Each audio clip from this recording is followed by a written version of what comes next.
RS electrical में आपका स्वागत है। आज मैं आपको एक एसएलडी एक्सप्लेन करने वाली हूँ। सबसे पहले तो ये एसएलडी एक पीसीसी पैनल का है जिसमें पीसीसी पैनल का फुल फॉर्म होता है पावर कंट्रोल सेंटर। मतलब वहाँ से हमारा जितने सारा लोड चलना है, जितने सारे एमसीसी पैनल चलने हैं, पीसीसी पैनल से हमारी सप्लाई एमसीसी पैनल तक जाएगी। तो सबसे पहले हम यहाँ पे एसएलडी को एक्सप्लेन करते हैं। यहाँ पे हमने ट्रांसफार्मर ले रखा है क्योंकि पीसीसी पैनल में ट्रांसफार्मर से सप्लाई आती है। और यहाँ हमने इतने केवीए का 2500 केवीए का ट्रांसफार्मर ले रखा है। ये केवीए हम कैलकुलेट करते हैं टोटल हमारा लोड कितना है। जैसे ये पीसीसी पैनल में कितने एमसीसी पैनल पे सप्लाई जा रही है और उस एमसीसी पैनल से कितना लोड चल रहा है, और बाकी जो रेस्ट लोड है वो टोटल लोड कैलकुलेट होके फिर हम ट्रांसफार्मर की कैपेसिटी निकालते हैं। और जो ये हम इनकमर डिसाइड करते हैं, इनकमर भी उसी बेसिस पे डिसाइड करते हैं कि हमारा टोटल लोड, प्लांट का लोड कितना चल रहा है। इस पीसीसी पैनल में से जो सप्लाई जा रही है बाकी पैनलों में, उससे कितना लोड आगे चल रहा है, उसके बेसिस पे हम इसकी करंट भी, इनकमर भी डिसाइड करते हैं और ट्रांसफार्मर भी डिसाइड करते हैं। तो यहाँ पे हमने 2500 केवीए का ट्रांसफार्मर ले रखा है और 4000 एम्पियर का एसी भी ले रखा है, एमटीओ टाइप 3 पोल। वैसे मैं आपको केवीए निकालने का फॉर्मूला बता देती हूँ। केवीए निकालने का फॉर्मूला होता है 3 फेज में ये फॉर्मूला होता है। √3 का तो वैल्यू पता ही होगा आपको।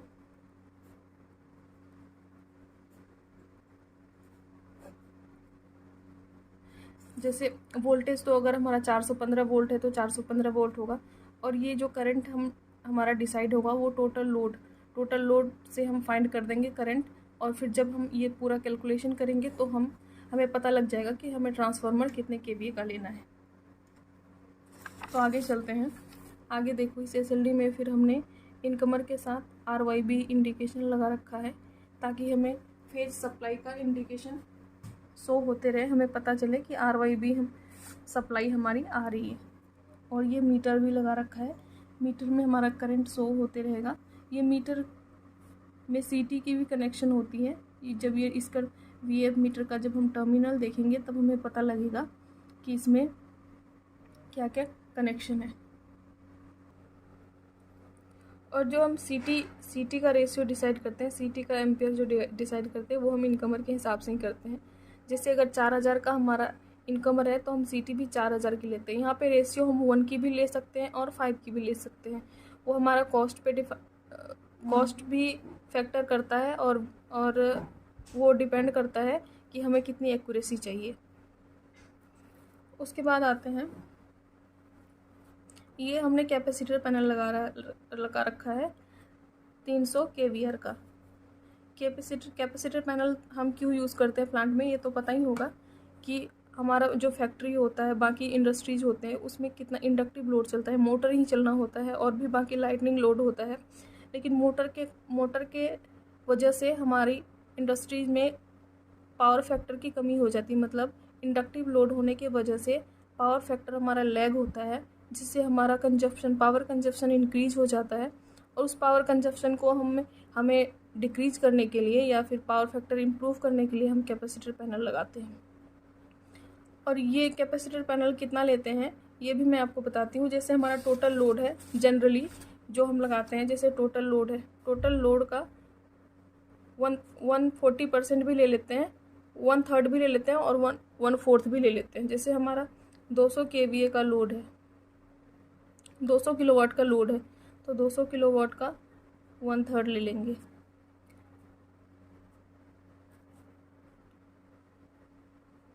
मतलब अगर हम 65 केवीआर का भी कैपेसिटर पैनल लगाते हैं तो हमारा काम हो जाएगा।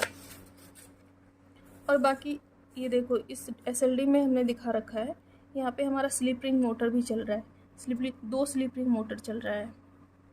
और ये कितने, एक 1000 HP का है और एक 1500 HP का है। इसके लिए हमने इनकमर लिया है, ACB है। जैसे 1000 HP का है उसके लिए हमने 2000 का ACB लगा रखा है। और ये हमने कैसे डिसाइड किया ये मैं आपको बताती हूँ। जैसे 1000 HP का है तो इसके लिए हम लोड निकालेंगे, इसके लिए करंट निकालेंगे पहले। जैसे 1000 HP का है तो ये देखो इतना किलोवाट हो गया। 1000 HP का है तो 1000 HP को हम किलोवाट में चेंज कर लेंगे।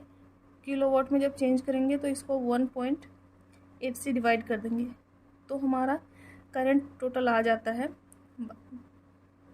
1342। तो इसमें क्योंकि ये LRS है, इसमें बहुत हाई लोड भी चलता है, इसमें फ्लक्चुएशन आता है करंट का, इसलिए हम थोड़ा सा हायर रेटिंग लेके चलते हैं। हम 1600 का भी ले सकते थे यहाँ पे ब्रेकर, लेकिन हमने थोड़ा सा बढ़ा के लिया है क्योंकि इसमें लोड फ्लक्चुएशन आता है, तो करंट स्पाइक भी होता है, तो इस वजह से हमें हायर रेटिंग लेके ही चलना पड़ता है ताकि हमारा मोटर ख़राब ना हो। और सेम एज इट इज इसके लिए भी है, 1500 के लिए हमने 3200 का इनकमर ले रखा है। और ये हमने इसके लिए फिक्स कैपेसिटर भी लगा रखा है क्योंकि ये बहुत हायर रेटिंग की मोटर है, स्लिप-रिंग मोटर चल रही है और इस पे जो इंडक्टिव है, लेगिंग पावर फैक्टर बहुत ज़्यादा होता है, तो इसके लिए हम सेपरेटली डायरेक्ट कैपेसिटर लगा रहे हैं।